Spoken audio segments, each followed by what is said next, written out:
Hoje eu vou trabalhar 2 capítulos do livro de Atos, como de praxe, trabalhando de modo expositivo e vocês vão me acompanhando. Então é importante que vocês tenham a Bíblia aberta para estarem conferindo. Amém? Vamos lá. Certo dia, Pedro e João estavam subindo ao templo na hora da oração, às 3 horas da tarde. Estava sendo levado para a porta do templo chamada Formosa, um aleijado de nascença, que ali era colocado todos os dias para pedir esmolas aos que entravam no templo. Vendo que Pedro e João iam entrar no pátio do templo, pediu-lhes esmola. Pedro e João olharam bem para ele, e então Pedro disse: "Olhe para nós." O homem olhou para eles com atenção, esperando receber deles alguma coisa. Disse Pedro: "Não tenho prata nem ouro, mas o que tenho, isto lhe dou. Em nome de Jesus Cristo, o Nazareno, ande." Segurando-o pela mão direita, ajudou-o a levantar-se, e imediatamente os pés e os tornozelos do homem ficaram firmes. E de um salto pôs-se de pé e começou a andar. Depois entrou com eles no pátio do templo, andando, saltando e louvando a Deus. Quando todo o povo ouviu andando e louvando a Deus, reconheceu que era ele o mesmo homem que costumava mendigar, sentado à porta do templo, chamada Formosa. Todos ficaram perplexos e muito admirados com o que lhe tinha acontecido. Apegando-se o mendigo a Pedro e João, todo o povo ficou maravilhado e correu até eles, ao lugar chamado Pórtico de Salomão. Só até aí por enquanto. Alguém sabe dizer por que esse mendigo não estava dentro do templo, e sim na porta do templo?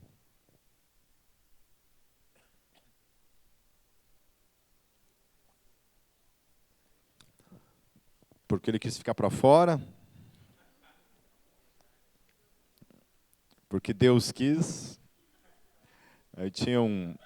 Dá um pouquinho mais de volume para mim aí, faz favor, Gê, que eu estou tendo que forçar a minha linda voz. Aí se desgastar... Oi, som, aí eu não preciso gritar. O Alex estava falando aqui na frente que ele não podia entrar porque ele não era permitido que entrasse no templo qualquer pessoa que tivesse algum problema físico, ok? Não era permitido entrar no templo segundo a lei.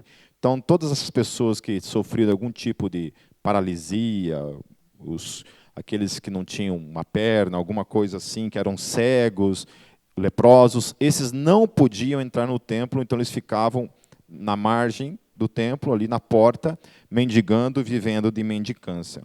Ok? Isso é uma coisa interessante para se pensar.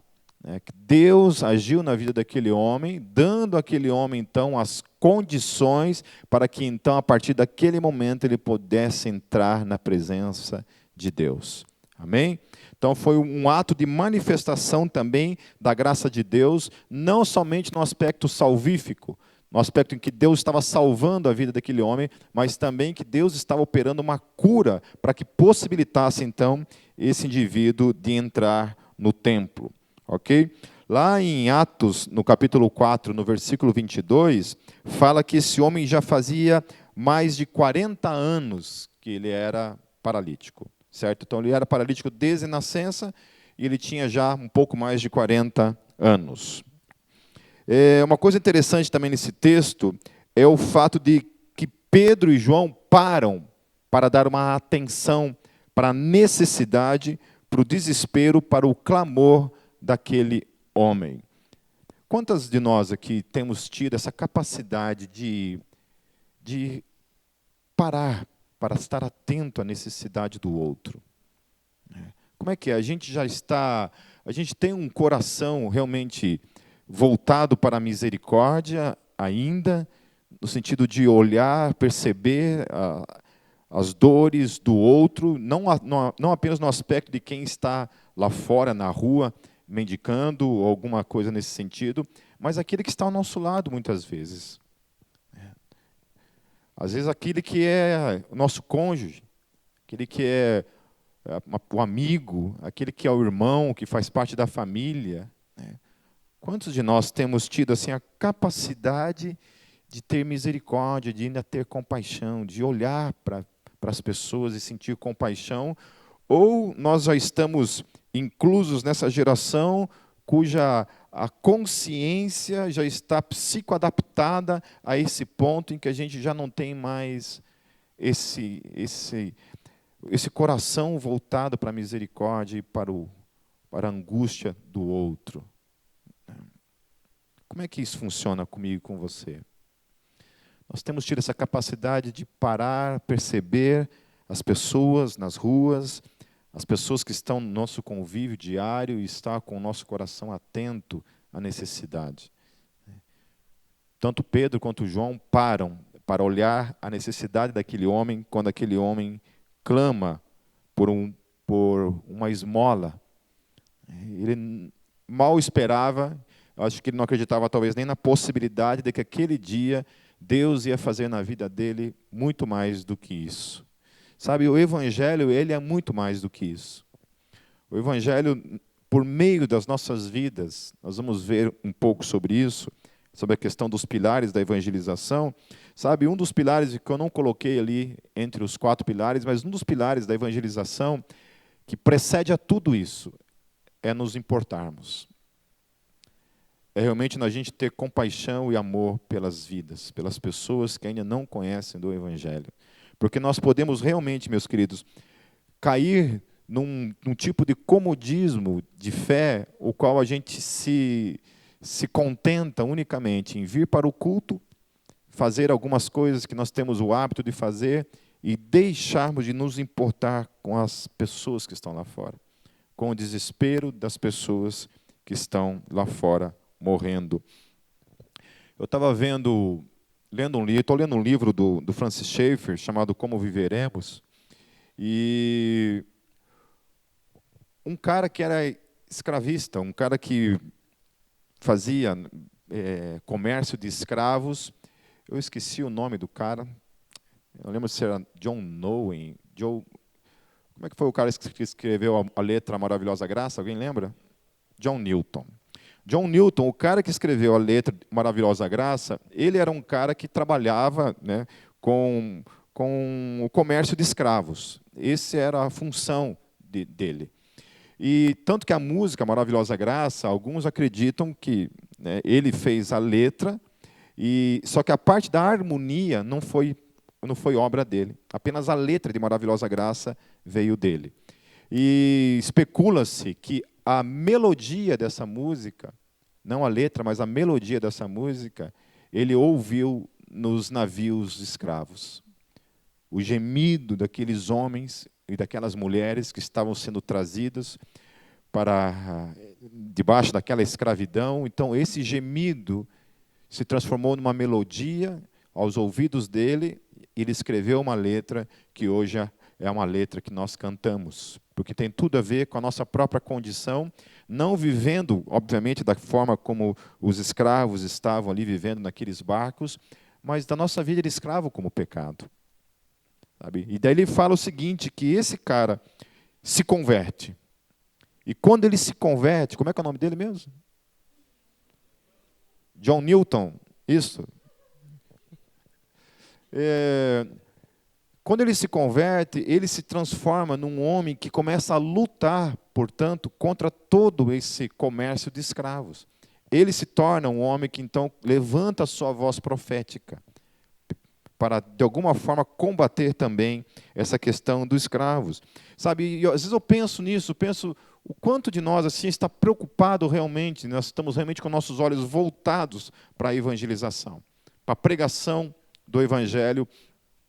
Eu lembro quando essa igreja começou, nós começávamos a fazer os shows, os eventos, né? Era cheio de gente, a igreja vinha em peso para dar apoio aqueles nossos momentos de evangelismo que a gente fazia nos sábados, durante os shows. Quanta gente que foi alcançada por meio disso.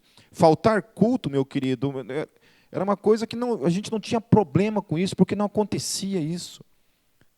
A gente tinha amor em estar na igreja, e vir para a igreja era um prazer, era uma alegria no nosso coração. Assim como o evangelismo também era uma alegria do nosso coração. A gente queria ganhar Curitiba para o Senhor Jesus, por meio dessa estratégia chamada Comunidade Gólgota. Então, a primeira coisa que precisa ver como pilar da nossa vida é se importar. Não existe evangelismo sem que antes o nosso coração se volte com misericórdia e compaixão para com aqueles que não conhecem o Senhor Jesus. Podem ter ouvido falar, mas não conhecem o Senhor Jesus de uma maneira mais prática, por meio da pregação do Evangelho, por meio da minha e da tua vida. Uma coisa que eles falam, que Pedro fala para aquele homem, ele fala assim: não tenho prata e nem ouro, mas o que eu tenho eu te dou. E ele ora por aquele homem é curado, então, da sua condição. Sabe, quantos de nós hoje podemos dizer que a gente tem algo realmente real, verdadeiro, que pode, de fato, transformar a vida das pessoas? Sabe, o quanto esse Jesus ao qual nós estamos falando é real na minha vida a esse ponto? Sabe, porque a gente não pode nem... A gente está na mesma condição que Pedro, né? A gente não tem ouro, não tem prata, né? Alguns não podem dizer isso, porque tem essas coisas, mas nós não podemos dizer isso, que nós podemos dizer isso realmente, que nós não temos ouro, não temos prata, mas o que procede a isso? O que vem depois? O que eu e você temos para dar, para oferecer para as pessoas? O quanto Jesus está realmente como realidade na nossa vida, a esse ponto que a gente pode realmente falar para as pessoas: olha, eu tenho algo para te oferecer. E esse algo habita na minha vida, que é a pessoa do Senhor Jesus.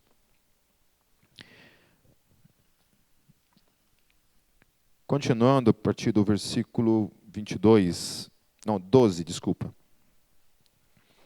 Vendo isso, Pedro lhes disse: israelitas, por que isto os surpreende? Por que vocês estão olhando para nós como se tivéssemos feito este homem andar por nosso próprio poder ou piedade?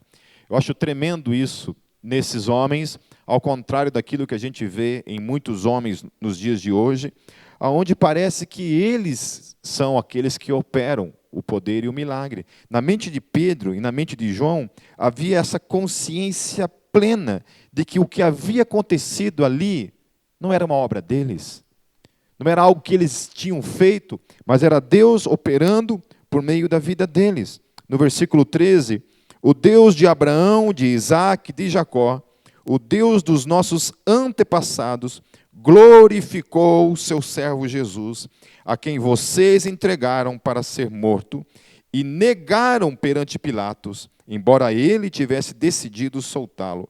Vocês negaram publicamente o santo e justo e pediram que lhes fosse libertado um assassino. Vocês mataram o autor da vida, mas Deus o ressuscitou dos mortos, e nós somos testemunhas disso. Eu acho tremendo o texto, porque o texto fala assim: vocês mataram quem? O autor da vida. Repita: o autor da vida. Amém? O autor da vida. Certo? O que é o autor da vida?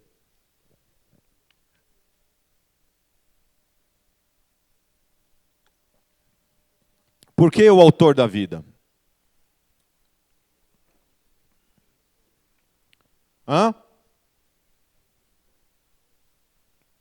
Porque foi ele quem criou a vida. Ou seja, Pedro está chamando Jesus do quê? De Deus. Amém? Deus. É mais uma evidência textual, porque muita gente fala: a Bíblia não fala que Jesus é Deus. Não, não fala que Jesus é Deus, só fala que ele criou o universo, que ele criou a vida. Só isso. Né? Só isso que fala. Não fala que ele é Deus. Não, não fala não. Só fala que ele criou o universo. Quem criou o universo? Jesus. Certo? Deus. Amém? Quem que é o autor da vida? Deus. O texto fala que é quem? Jesus. Concluindo, Jesus é Deus. Ponto. Amém? não tem que dar uma desenhadinha, né? Dar uma explicadinha, bem explicadinha, porque o pessoal não entende isso, né? Volta e meia me mandam tesar. Não existe na Bíblia nenhum lugar que fala Jesus dizendo eu sou Deus. Não existe. Ele realmente falando assim, eu sou Deus, assim, com essas palavrinhas, não existe, né? Mas a Bíblia fala, categoricamente, no Novo Testamento, que ele criou o universo. Aleluia. Amém? Que ele criou o universo e que ele é o autor da vida. Versículo 16. Pela fé no nome de Jesus, o nome curou este homem que vocês veem e conhecem. A fé que vem por meio dele lhe deu esta saúde perfeita, como todos podem ver. Amém? Quem curou aquele paralítico? A fé de quem curou aquele paralítico? Foi a fé do paralítico? Foi a fé do paralítico? O paralítico creu? Não. Foi a fé de quem? A fé de Pedro. A fé de Pedro em quem? No Senhor Jesus. No nome do Senhor Jesus foi operado um milagre. Amém? O paralítico teve escolha de alguma coisa? Não. Foi um ato soberano da parte de Deus, trazendo cura na vida daquele homem. Amém? Mostrando então que esse negócio que muitas vezes a gente escuta por aí, de que o Espírito Santo é um gentleman, né? Ele é um cavaleiro, né? Ele é educado, ele pede licença, né? A gente vê que isso daí é muito bonitinho no dizer, no falar, mas quando a soberania de Deus opera, ela não pergunta nada. Em nenhum momento foi perguntado para aquele homem se ele queria ser curado ou não daquela condição. Simplesmente Deus agiu de modo soberano na vida daquele homem, curando a vida daquele homem. Eu já citei uma vez uma história parecida com algo assim, vou repeti-la. Um casal de ateus que faziam faculdade. Numa viagem, a mulher sofreu um acidente, ela ficou tetraplégica. Do pescoço para baixo, não conseguia mexer um único músculo. Um amigo crente, que fazia faculdade junto com eles, foi visitá-los. E falou para eles assim, olha, primeiramente eu queria glorificar a Deus pelo que aconteceu na tua vida. A mulher ficou louca, né? Você, como assim? Você vai agradecer a Deus pela desgraça que aconteceu na minha vida? Eu falei, sim, porque por meio dessa tragédia, Deus vai mostrar para vocês a glória dele. Posso orar por você? Falou para essa mulher. Eles falaram assim, olha, antes de tudo eu quero dizer que eu não acredito em Deus. Mas se você quiser orar, tudo bem. E orou por ela. Essa mulher, enquanto ele estava orando, ela ouviu uma voz na mente dela dizendo assim, jogue seu pescoço para fora. Para fora, para trás.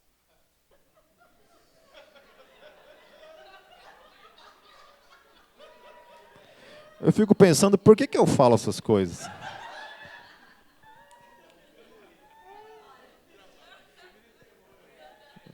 Por que eu dou lado para o Satanás nessas horas? Porque acho que o tal do Rivotril está fazendo mais estrago do que eu imagino. Voltando, na hora que acabei com a pregação, vamos lá. Ela ouviu uma voz dizendo, jogue, né, a sua cabeça para trás. Deixa o pescoço onde está, não tira ele não. Joga a cabeça para trás, ela ouviu isso. E quando ela fez assim, ela ouviu um estalo. Um estalo acontecendo. Milagrosamente, aquela mulher voltou a andar. Foi curada no ato e aquele casal se converteu ao Senhor Jesus. Amém. Então, o nome de Jesus, o texto está falando que essa fé no nome de Jesus, que esse nome tem poder na nossa vida, é um pilar da nossa vida. É um pilar de uma vida de evangelismo. Então, é compaixão, fé no nome, amém? Se você crê realmente que o nome de Jesus tem poder, porque o texto fala que o nome de Jesus tem poder. É isso que acontece. Foi no nome dele que foi operado aquele milagre. Quando Pedro olha para aquele homem e fala assim, olha, eu não tenho ouro, eu não tenho prata, mas em nome de Jesus, volte a andar. Aquele homem se levanta da condição em que está. Quem crê no nome de Jesus aqui? Quem crê que o nome de Jesus tem poder para salvar, para curar, para operar milagres? Amém? Nós cremos nisso ou não cremos?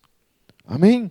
Então, foi no nome de Jesus que aquele milagre aconteceu. Foi o nome dele que curou. E essa fé vem por meio de quem? O texto está falando. É uma fé que vem por meio dele.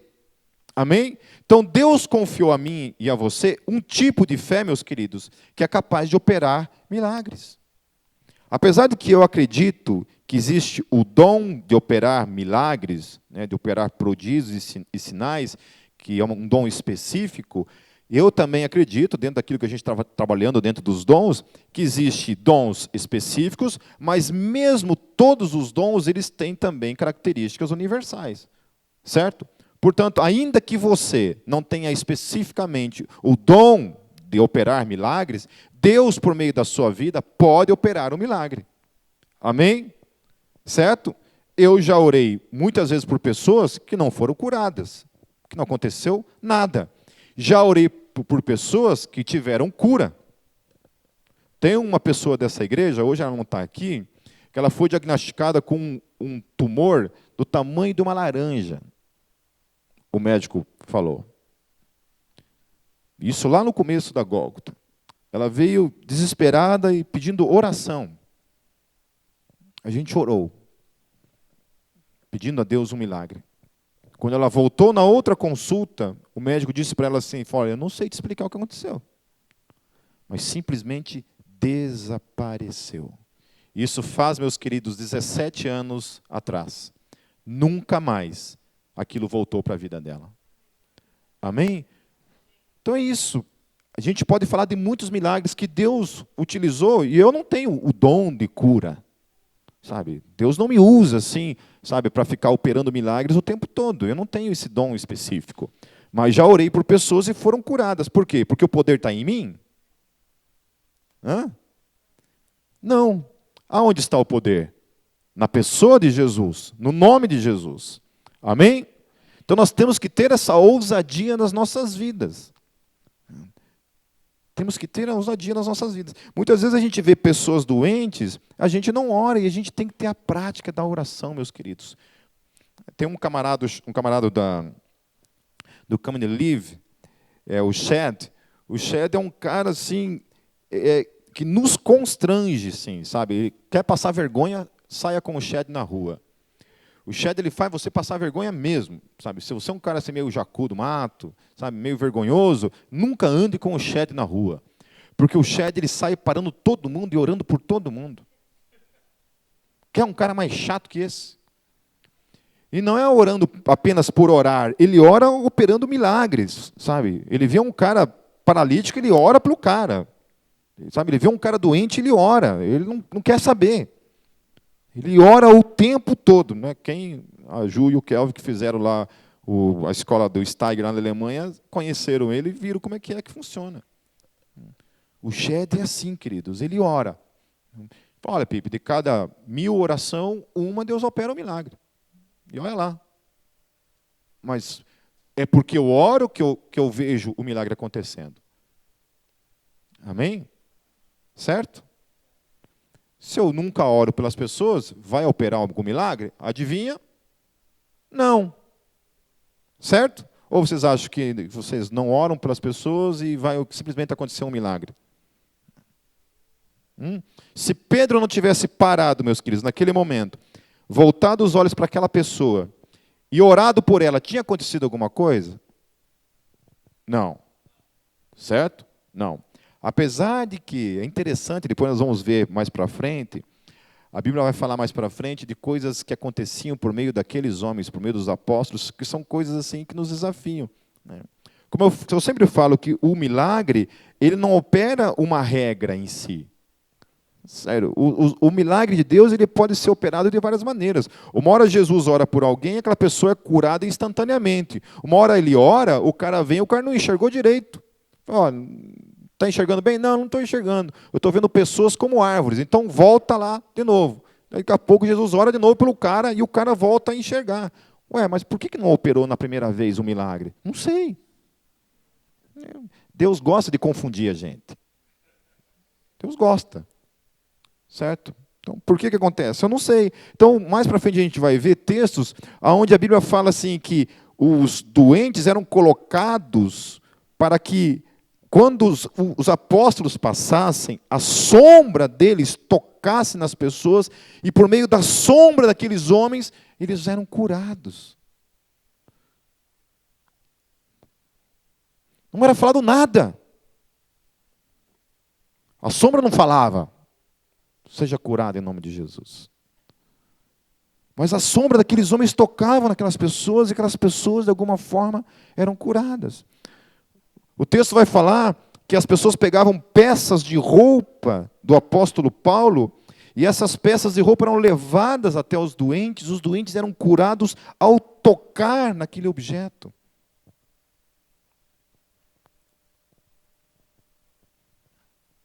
As formas de Deus operar o seu milagre. E aí eu fico me perguntando, por que isso não está acontecendo na minha e na tua vida? Por quê? Deixamos de crer? Vocês levantaram a mão aí. Então continua crendo, né? Se continua crendo que Jesus tem o poder de operar milagres, por que nós não temos visto isso acontecendo mais nas nossas vidas? Por quê? Porque a gente não está orando. Porque a gente parou de visitar os doentes. Porque a gente não tem mais ousadia de orar pelas pessoas. A gente vai ver um outro fundamento da evangelização consiste nisso. Continuando, verso 17. Agora, irmãos, eu sei que vocês agiram por ignorância, bem como os seus líderes. Mas olha que interessante o texto fala. Mas foi assim que Deus cumpriu o que tinha predito por todos os profetas, dizendo que o seu Cristo haveria de sofrer. Não é tremendo isso? Pedro olha para aqueles homens e os condenam por causa daquilo que eles haviam feito. Eles haviam crucificado o autor da vida. Juízo sobre eles. Vocês estão condenados por causa disso. Mas daí Pedro emenda dizendo assim, porém, tudo isso que aconteceu foi da vontade de Deus que assim acontecesse. Foi da vontade de Deus que assim acontecesse. Não é isso que o texto está falando? Mas foi assim que Deus cumpriu o que tinha predito por todos os profetas. Ou seja, no momento em que aqueles caras estão agindo, é Deus agindo, levando aqueles homens a crucificarem, matarem o autor da vida, por um propósito que ele tinha. Mas era a mão de Deus conduzindo aqueles homens, e ainda assim aqueles homens eram 100% culpados do que estavam fazendo. Isso é um paradoxo, obviamente. Né? Isso é um paradoxo. Não queira entender. Essa é a revolta de muita gente, às vezes, que não entende. Mas como é que é esse negócio? Deus fez, mas o cara é culpado, sendo que foi Deus que fez por meio dele. É assim mesmo. É assim mesmo. Amém? Fala amém. Amém. Fala assim, Senhor, não entendi, mas aceito. Eu aceito que eu sou burrinho e que eu não entendo as coisas muitas vezes. Aí o texto fala no versículo 19, arrependam-se, pois, e voltem-se para Deus, para que os seus pecados sejam cancelados. Olha só o que ele está falando. Olha, foram vocês que fizeram isso, foi a soberania de Deus por meio de vocês que operou isso, mas ainda assim vocês precisam se arrepender do que vocês fizeram. Para que o pecado de vocês seja cancelado. Amém? Então, como é que cancela pecado? Esperando o tempo passar, assim? Deixa o tempo passar, como é que faz? Qual é o primeiro processo para que haja, então, o cancelamento de algum pecado? Arrependimento. Amém? Repita, arrependimento. Arrependimento, certo? Se não tem arrependimento... Por isso que eu já vi testemunho de gente falando assim, olha, eu pequei bastante, eu não me arrependo de nada que eu fiz. Mas hoje eu tenho Jesus na minha vida. Vai se lascar, cara. Vá para os quintos do inferno. Entendeu? Certo? Falar esse tipo de besteira, não fale nunca. Se é para testemunhar, não, eu fiz um monte de burrada na minha vida, pequei um monte, mas não me arrependo de nada, não. Se fosse para fazer, eu fazia tudo de volta. Que pecado, que lindo, né? Tá certo? Então, não existe isso. Estou falando sério para vocês, gente. Eu já vi gente dando testemunho falando esse tipo de coisa. A vontade que dava é jogar uma cadeira lá no meio da igreja, assim, ver aquela cadeira voando, pá, na cabeça, assim, sabe? Uma cadeira escrito Jesus, assim, bem grande, assim. Certo? Então, é preciso que haja arrependimento, certo? Então, o pilar do evangelismo é, meus queridos, propagar não somente salvação, mas também juízo. Amém? Existem dois ramos, duas tendências de pessoas na igreja. Né? Vamos falar a respeito da questão homossexual, por exemplo. Né? Existe o legalista, que é aquele cara que sai na rua com a faixa assim, todos os gays vão para o inferno, né? Condenando, não, vocês não estão para o inferno, Satanás não tem salvação para vocês. Esse é o legalista. E existe o liberal, né? Que é aquele cara que fala amém para tudo. Não tem problema, Jesus te ama, não tem nada a ver. Então, essas duas correntes dentro da igreja não é evangelho, meus queridos. Certo? Isso aqui não tem nada a ver com Jesus, tanto quanto isso daqui. Ó, né? Isso daqui não tem nada a ver com a graça, e isso aqui também não é graça. Certo? Ambos estão perdidos e não tem nada para falar acerca do evangelho. O evangelho é aquele que chega e fala assim, olha, Jesus morreu pelos seus pecados. Ele morreu e ressuscitou por você.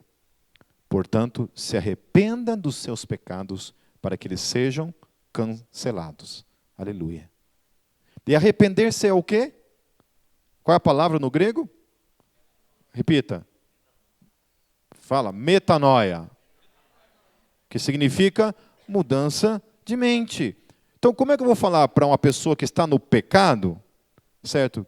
Que ela aceite Jesus, mas continue no pecado. Que ela venha dar um testemunho aqui na frente e dizer assim, olha, eu fiz um monte de cagada na minha vida. Certo? Mas não me arrependo de nada. Se pudesse, eu faria tudo de volta. Mas agora eu tenho Jesus. Você acha que esse é o evangelho? Não, né? Alguém falou alguma coisa enganada nesse momento todo aí. Certo? Então, não é isso. Então, versículo 30.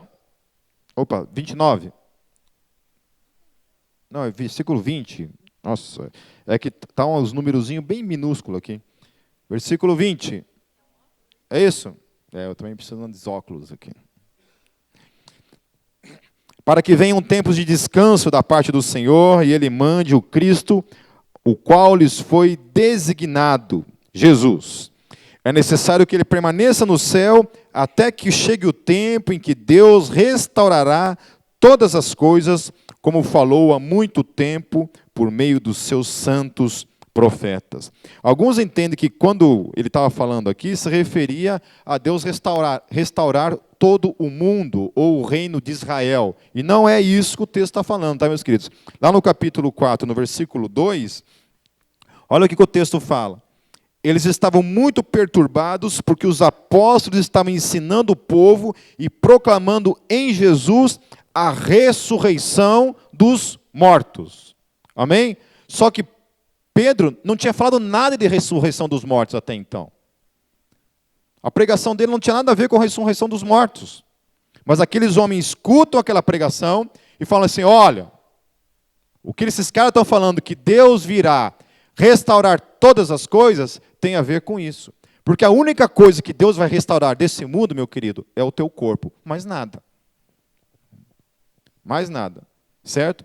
Lá na série sobre escatologia, eu tratei essa questão dessa doutrina que trabalha a restauração de todas as coisas, né? Já viram as revistinhas de Testemunho de Jeová, né? Que fala que Jesus vai voltar, né? Jesus vai plantar um reino aqui na terra, o leão vai deitar com a ovelhinha, e a gente vai viver aqui para sempre, aqui na terra. Já viram aquilo lá? Então, aquilo lá não existe na Bíblia, certo? Aquilo lá não existe na Bíblia. Continuando, pois disse Moisés, o Senhor Deus lhes levantará dentre seus irmãos um profeta como eu, ouçam-no em tudo o que ele lhes disser. Quem não ouvir esse profeta será eliminado do meio do seu povo. De fato, todos os profetas, de Samuel em diante, um por um, falaram e predisseram esses dias. E vocês são herdeiros dos profetas e da aliança que Deus fez com os seus antepassados. Ele disse a Abraão, por meio da sua descendência, todos os povos da terra serão abençoados. Tendo Deus ressuscitado o seu servo, enviou-o primeiramente a vocês para abençoá-los, convertendo cada um de vocês das suas maldades. Então, o que o texto está falando, principalmente nessa última parte? O que o evangelho opera na vida das pessoas? Conversão. Amém? Repita comigo, conversão. Então, o evangelho que não opera conversão é evangelho? Não é evangelho. Amém? Por isso não tem como eu dizer para Jesus, para as pessoas assim, venha do jeito que você está, não dá nada, não mude de vida, continue no pecado, continue fazendo as mesmas coisas, não tem problema nenhum. Isso é evangelho? Não é evangelho. Amém? Ou é? Se é, tem algum problema. Certo? Tem algum problema. Então, evangelho que é evangelho que converte as pessoas e salva as pessoas, porque salvou do quê? Do que Jesus salva a gente? Do quê? Da condenação. Condenação do quê? Do pecado. Amém? Isso é o evangelho. Agora, o evangelho não é vida. Nesse sentido, uma vida solta. Amém? Jesus veio me salvar. Salvar do quê? Salvar da minha condição de pecador. Me salvar da minha condenação. Assumiu a minha condenação. Então, isso é o evangelho. Esse é o pilar do evangelismo. Propagar transformação, salvação de algo em nome de Jesus. Então, falar do amor de Deus não é o foco. Também, mas não somente. Amém? A gente gostava muito de falar, João 3,16, quando estava fazendo evangelismo, né? Porque Deus amou o mundo de tal maneira que deu o seu Filho unigênito para que todo aquele que nele crê não pereça, mas tenha a vida eterna. Mas a gente nunca gostava de falar o resto. Né? Não gostava de falar o resto. Que era o quê? Você precisa nascer de novo, meu querido. Você precisa mudar de vida. Você precisa abandonar essa vida de pecado. Isso é o evangelho. Amém? Amém? Certo? Então, o evangelho tem esse poder. Ele confere conversão, mudança de vida, portanto, salvação. Então, só é salvo quem?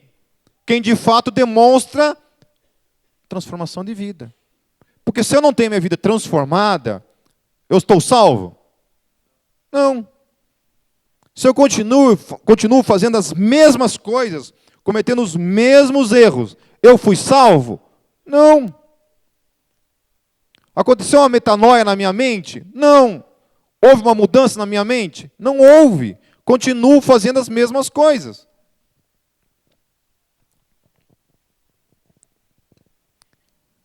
Capítulo 4, verso 1.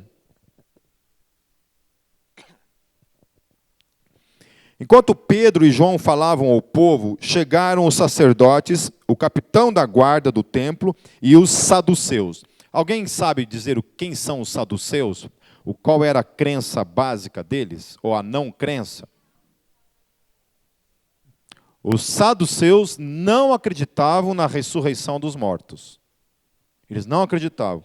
Então eles acreditavam que a salvação se dava por um processo, né? Você era salvo, mas ia direto para o céu, teu corpo ficava ali e acabou. Fim da história, sério? The end, acabou. Ok? Eles não acreditavam na ressurreição dos mortos, portanto, essa possibilidade de um Jesus ressurreto, para eles era incabível. Né? E aí falar de ressurreição dos mortos no último dia também era incabível. Os fariseus acreditavam na ressurreição, mas os saduceus, que eram outro partido dentro do judaísmo, não acreditavam na ressurreição dos mortos. Eles estavam muito perturbados, então, qual que era a perturbação desses saduceus? O texto fala no versículo 2, porque os apóstolos estavam ensinando o povo e proclamando em Jesus a ressurreição dos mortos. Então, não apenas estavam proclamando a ressurreição de Jesus, mas estavam proclamando também que Jesus viria um dia para ressuscitar todos os mortos. Aí, na cabeça de um saduceu, isso não cabia de forma nenhuma. Agarraram Pedro e João, e como já estava anoitecendo, os colocaram na prisão até o dia seguinte. Mas muitos dos que tinham ouvido a mensagem creram, chegando o número dos homens que creram a perto de 5.000 pessoas se converteram naquele dia. Olha só, pessoas se convertendo e eles pregando o quê? O Evangelho. Precisou negociar alguma coisa? Precisou oferecer um evangelho que não falava sobre a ressurreição dos mortos para agradar os saduceus? Não. Precisava pregar um evangelho fundamentado nas leis de Moisés para agradar os fariseus? Não. O evangelho era o evangelho. Era para todo mundo. Foi anunciado, falado, olha, vocês mataram o autor da vida e vocês precisam se converter agora. Precisa mudar a sua vida. E aí o que acontece? 5.000 conversões. 5.000 homens, o texto fala. Sem contar mulheres e crianças. 5.000 se convertem apenas proclamando o evangelho, sem invenção de nada. Não tem uma contextualização no sentido liberal da história. Não precisamos ajustar o evangelho, negociar o evangelho. O evangelho continua sendo, meu querido, para mim e para a tua vida, a verdade. E as pessoas precisam mudar as suas vidas. Por meio do evangelho, não é por meio da minha e da tua força. Eu tenho um filho do Satanás que me atormenta todos os dias no WhatsApp. Não vou citar o nome dele. Mas essa criatura, todo dia ela manda para mim 100 milhões de vídeos pedindo para eu me converter, sabe? Ele acredita realmente que ele é o autor da minha salvação.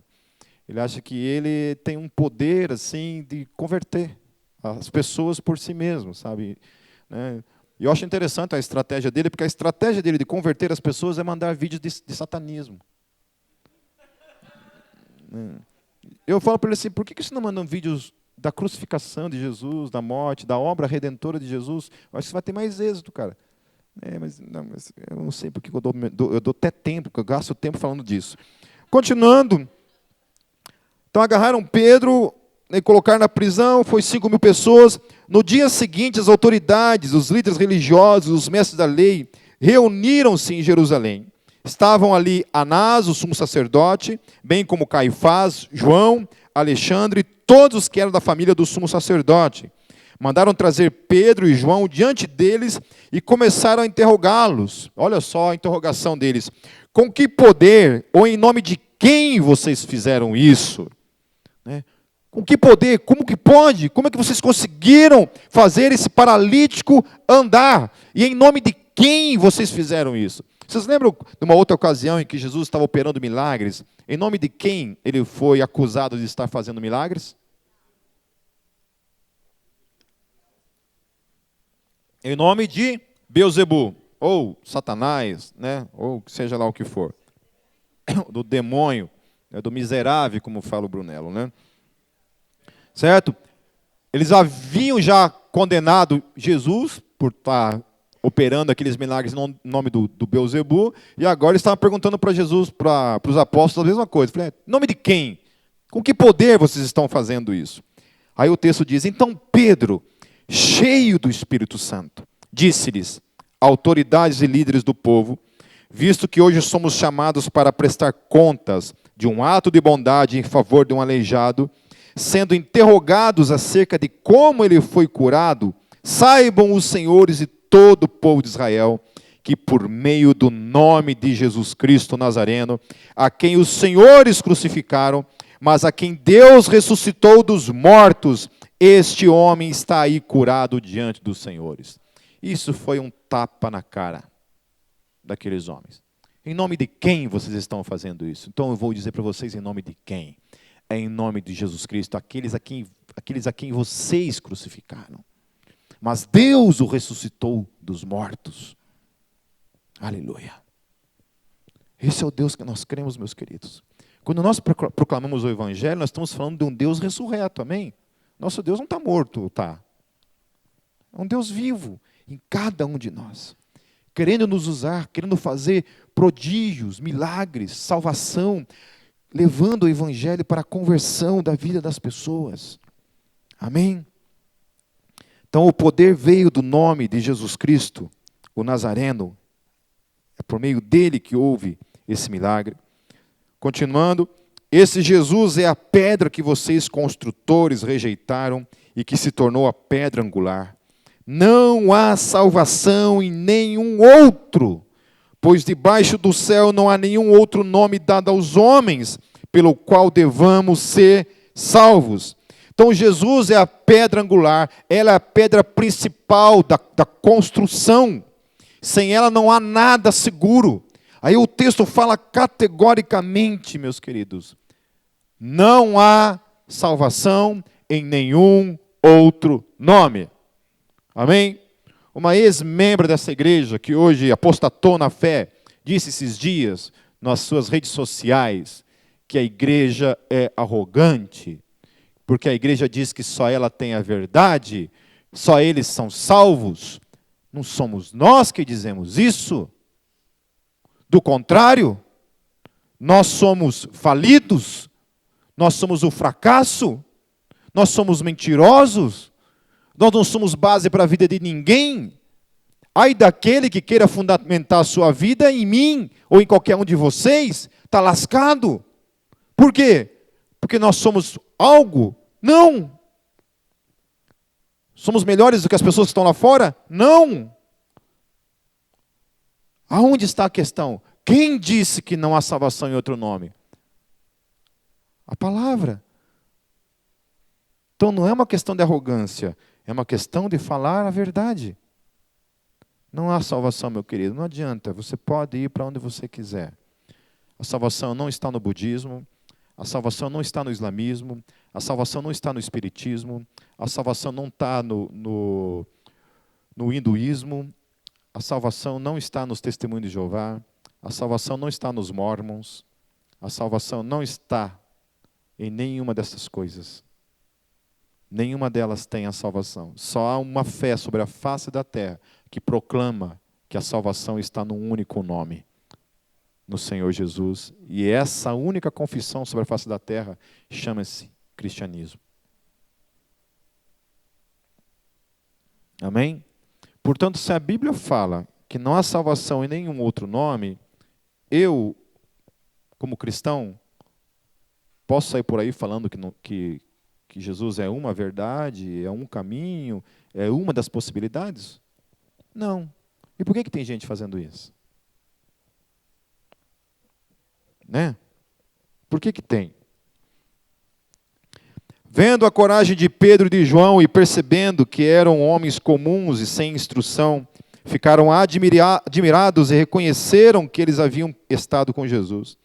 E como podiam ver ali com eles o homem que fora curado, nada podiam dizer contra eles. Então o maior testemunho, meus queridos, que existe aí fora é o milagre, mas também a transformação da minha e da tua vida. Amém? Algo precisa acontecer, o evangelho precisa ser algo real na minha e na tua vida. Assim ordenaram que se retirassem do sinédrio e começaram a discutir, perguntando: o que faremos com esses homens?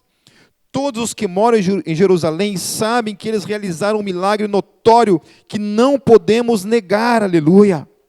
O milagre é esse poder, meus queridos, o qual ninguém tem como roubar, nem como tirar. Quando eu chego para aquele cego e falo assim: ninguém te curou, ninguém nada. Ele falou assim: olha, uma coisa eu sei, meu querido, eu era cego e agora vejo, e ninguém mais pode tirar isso de mim. A gente tinha jogo de futebol toda semana, e num desses dias eu conheci uma senhora que era atendente da lanchonete que tinha nessa quadra. E começamos a conversar com ela, daí ela veio a saber que a gente também era cristão, tal, e ela falou que também era evangélica, e ela começou a nos contar o testemunho dela. Ela foi no médico e constatou o câncer na vida dela. Ela ficou num desespero tamanho que ela foi e comprou uma arma para tirar a própria vida. E ela estava vindo para casa com a arma, estava dentro de um ônibus, ali no Capão da Embuia. Ela ouviu uma voz dizer para ela assim: desça do ônibus e entre nessa igreja. Quarta igreja do Evangelho Quadrangular, no Capão da Embuia. Ela entrou nessa igreja, estava tendo um culto durante a semana, que lá tem culto várias vezes no dia, né, durante a semana. Ela entrou na igreja e o pastor estava pregando, e o pastor na hora falou assim: olha, tem uma pessoa que está aqui nesse lugar, que foi desenganada pelos médicos e comprou uma arma para tirar a sua própria vida. E eu queria que você viesse aqui na frente, que eu quero orar pela tua vida. Aquela mulher levantou, aquele pastor orou pela vida dela. E o pastor falando para ela depois que quando ele orou para ela, ele viu uma coisa escura sair de dentro dela e sair pela porta. E aquela mulher foi curada naquela noite daquele câncer. Você acha que alguém um dia vai roubar isso dessa mulher? Nunca mais aquela mulher será roubada disso, daquele milagre. Nunca. No entanto, eu conheci muita gente, meus queridos, que por muito menos do que isso, mesmo tendo visto milagre, eu tenho um amigo muito próximo meu, hoje não mais, mas foi durante um bom tempo, que Deus operou nele um milagre de cura no rim dele. O rim dele tinha parado e ele estava junto com a família dele toda crente, orou por ele, ele foi curado instantaneamente daquilo. Sabe? E hoje ele apostatou na fé. Não está mais no Evangelho. Então, tem umas coisas também que me irritam, né? Que eu fico pensando assim: Deus, para que curar essa desgraça? Né? Devia ter deixado morrer naquele dia, porque ainda cria. Né? Agora, olha essa desgraça aí, né? É as coisas em Deus que eu não entendo, né? Tem tanta gente aí que... Eu falo que tem gente que morre cedo, né? Nesse livro do Francis Schaeffer, ele tem sempre assim, ele cita o nome do personagem ao qual ele vai descrever, e ele descreve do lado assim, o nascimento e a data da morte dessa pessoa, né? O tempo em que ela esteve viva. Né? E é impressionante como no século XV ali, as pessoas viviam assim, 50 anos, cara. A maioria deles assim, morria com 50 anos, assim, impressionante assim, né? Aí eu fico pensando assim: puxa Deus, né? Tanto cara bom ali, morreu com 50 anos, né? E tem umas pragas aí que vivem 120 anos.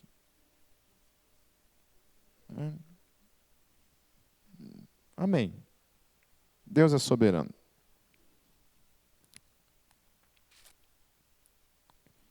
Continuando. Todavia, para impedir que isso se espalhasse ainda mais entre o povo, precisamos adverti-los que não falem mais com ninguém sobre esse nome. Então chamando-os novamente, ordenaram-lhes que não falassem nem ensinassem em nome de Jesus. Mas Pedro e João responderam: julguem os senhores mesmos se é justo, aos olhos de Deus, obedecer aos senhores e não a Deus. Amém? Alguma dúvida? Não, né? Entre obedecer a homens e obedecer a Deus, a quem a gente deve obedecer? Deus. Que se lasque o resto. Amém? Certo? Pois não podemos deixar de falar do que vimos e ouvimos. Aleluia. Quando aconteceu a conversão na minha vida, meu querido, eu não podia mais deixar de falar daquilo que tinha acontecido. Eu precisava compartilhar daquilo. Amém. Amém.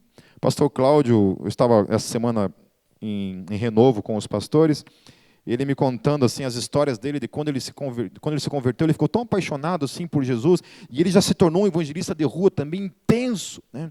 Aí tinha um amigo dele que ele queria evangelizar o cara de tudo que é jeito, né? Ele não podia ver o cara que ele pregava Jesus para o cara. Um dia o cara andando de bicicleta, ele derrubou o cara da bicicleta, o cara se arrebentou inteiro no chão assim, ele teve que levar o cara para casa, para cuidar do cara, de tão louco que ele era, desesperado que ele era. Mas, moral da história, ele pregou o evangelho para o amigo dele se converteu.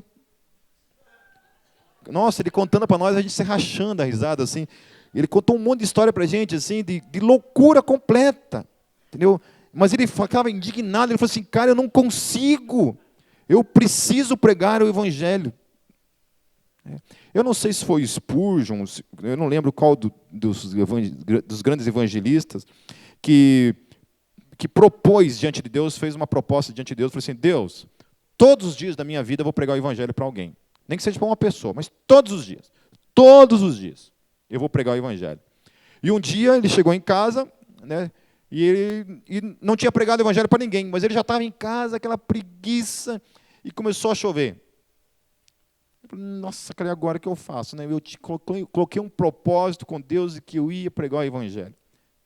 Moral da história, ele colocou uma capinha de chuva, saiu de casa debaixo de chuva e começou a andar na chuva até achar uma pessoa para lhe pregar o evangelho, para depois ele poder voltar para casa e descansar. Eu não lembro se foi Spurgeon, quem foi um dos heróis da fé que tinha feito esse propósito. Depois de mais ameaças, eles deixaram ir, não tinham como castigá-los, porque todo o povo estava louvando a Deus pelo que acontecera, pois o homem que fora curado milagrosamente tinha mais de 40 anos de idade.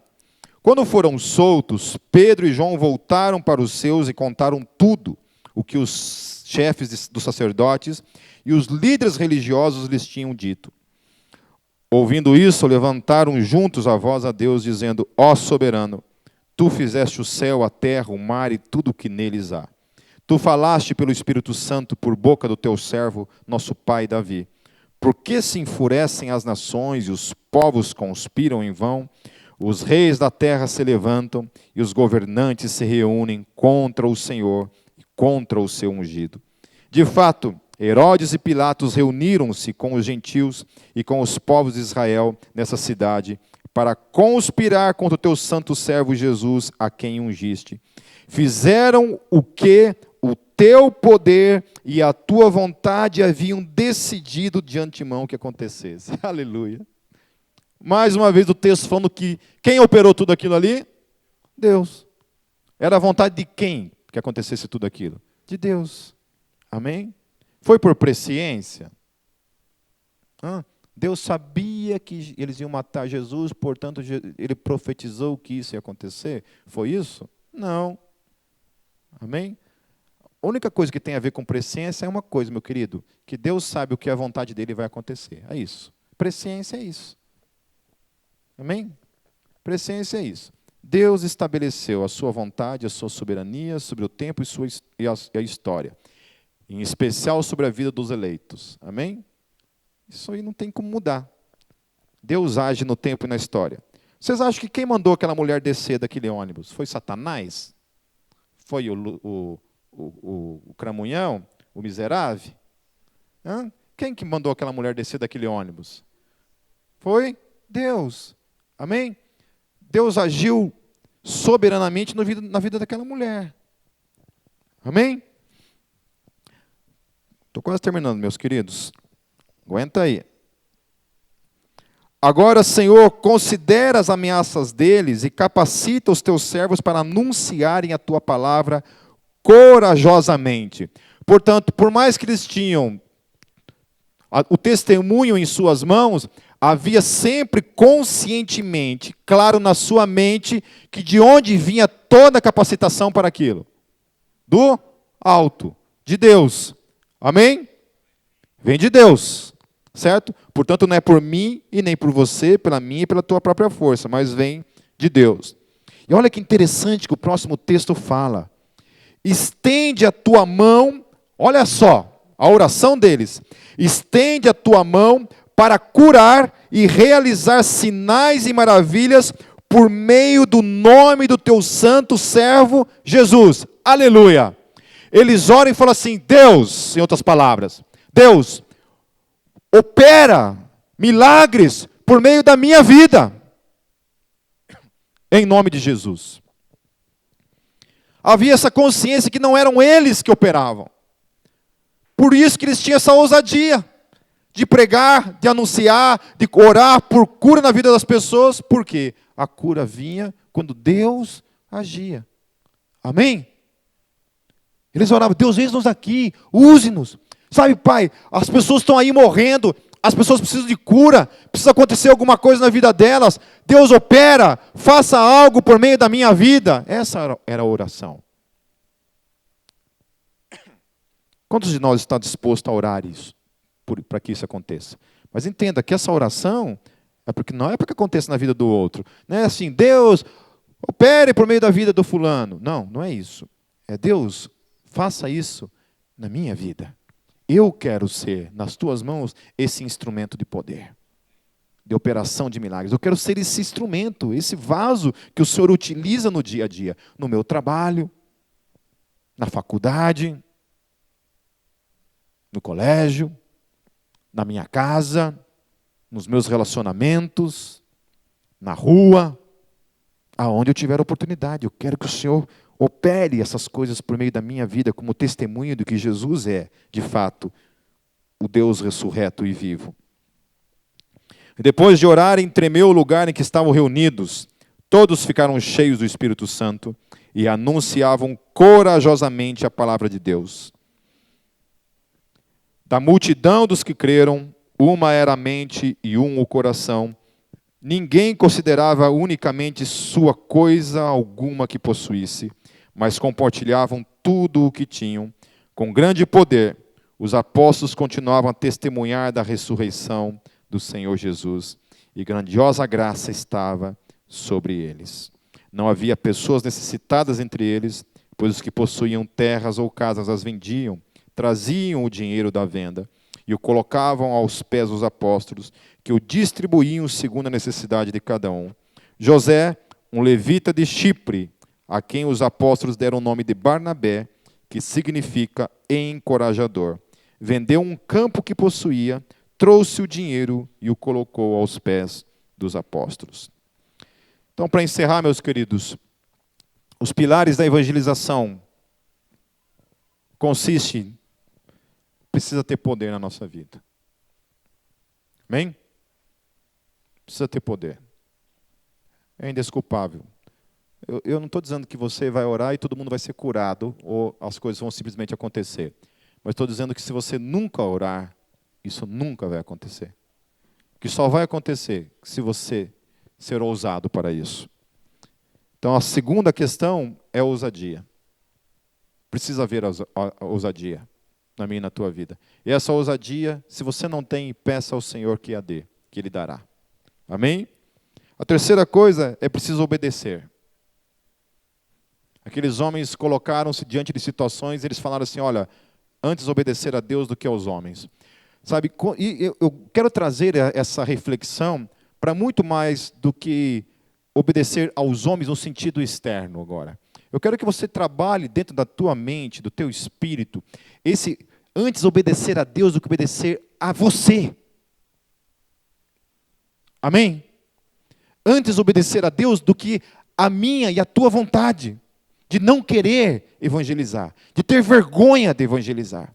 Antes obedecer a Deus, orar pelas pessoas, pregar o evangelho às pessoas, do que obedecer a mim mesmo, aos meus medos, às minhas limitações, à minha preguiça, ao meu comodismo. Amém? Porque a hora que eu falei, antes obedecer a Deus do que aos homens, todo mundo: oh, glória a Deus, pode vir em mim, né? Então vai evangelizar. Opa, aí não. Aí manda outro. Onde é que está? Antes obedecer a Deus do que ao homem, a mulher. Esse a mulher para os homens tem duplo sentido, né? Quarto, e tão poderoso quanto os demais. O quarto pilar da evangelização, meus queridos, é confiar na soberania de Deus. Não adianta, sabe, eu já me frustrei muito em evangelismo, justamente porque vai lá, prega e supostamente ninguém se converte. E isso traz uma frustração. Legal é quando a gente prega e acontece conversões, isso é legal. Eu também já participei disso, de alegria, né? Uma vez, eu e o Celso e mais 2 amigos lá em Foz do Iguaçu, fomos fazer evangelismo num colégio, lá numa cidadezinha vizinha, chamada Santa Terezinha de Itaipu. A gente ficou tocando alguns covers lá, tocamos Oficina G3, Catedral, Rebanhão. Manhã, tarde e noite tocamos nessa escola. Fizemos 3 momentos de evangelismo nesse lugar. Queridos, dezenas de crianças e adolescentes se converteram naquele dia. Foi tremendo, sabe?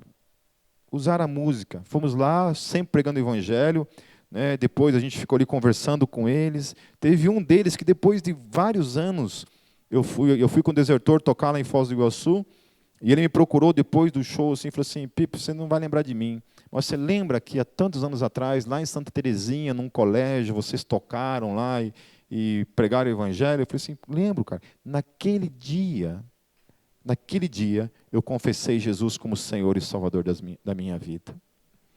Aleluia. Amém? Amém? Então é confiar na soberania de Deus.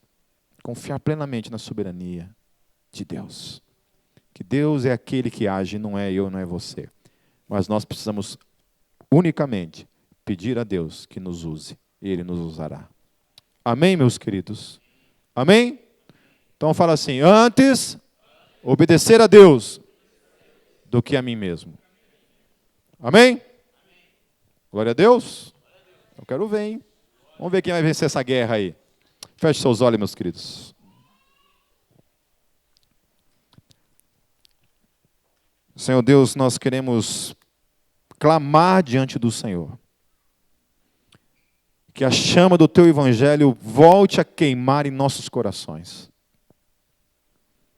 Deus, que queime de tal maneira, Senhor Jesus, que a gente não consiga mais ter paz nos nossos corações.